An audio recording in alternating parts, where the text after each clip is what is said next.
By the way, as Frank Prebe is famous for doing, he's pointing out how many things of what's happened over the last 4 years I wrote about in that book saying it was going to happen. And lo and behold, it's like I knew something. But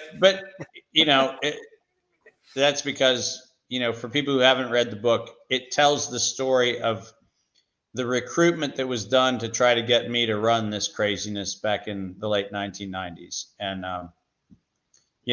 I chose a different path, and I am grateful for the choice that I made. What position if you could elaborate a little bit, what did they want you to be doing, and what were they offering you? Like, what could you talk about on that subject?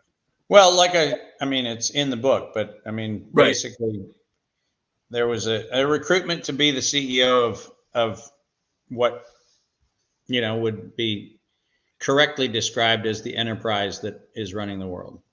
So the dark side. Wow. Well, one would suggest that, without trying to pass judgment, yes, it was a very nefarious group of individuals who have had their way with the world for now a long time. Right. So, and here you are working as a beacon of light, aligning with many other people and bringing this. That's got to feel, I mean,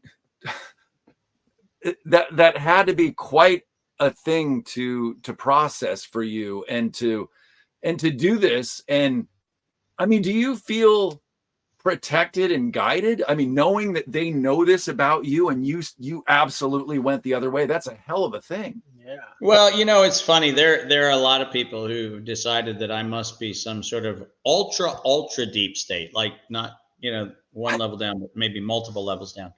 I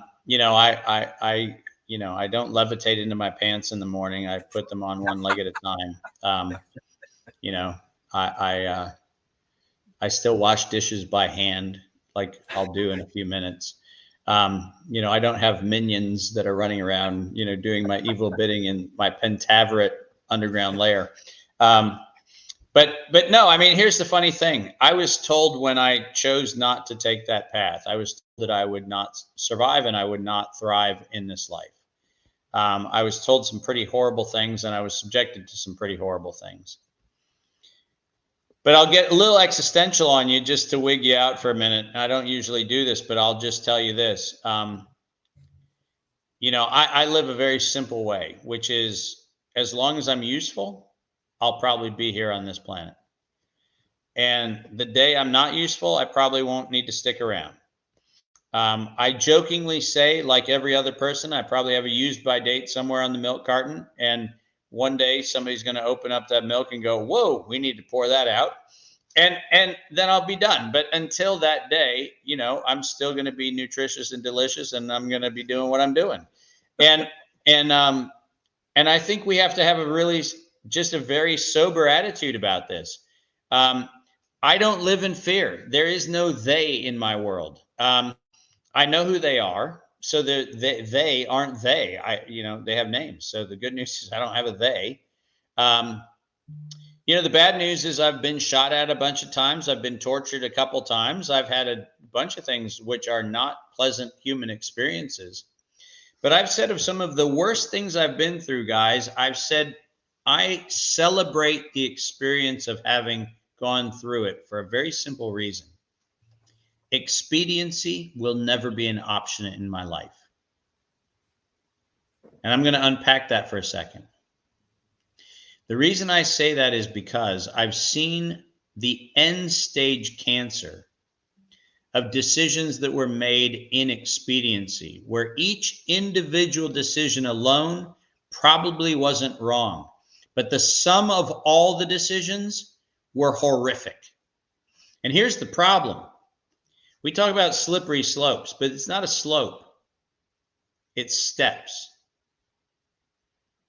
When you think about Dick Cheney and you think about somebody who decided that it would be a great idea to addict people to drugs so that you could actually launder money so that you could do black ops operations through the CIA using Iran-Contra money, and you got Rumsfeld and Cheney in the room, do you think on any day they made a willful decision that was the whole decision?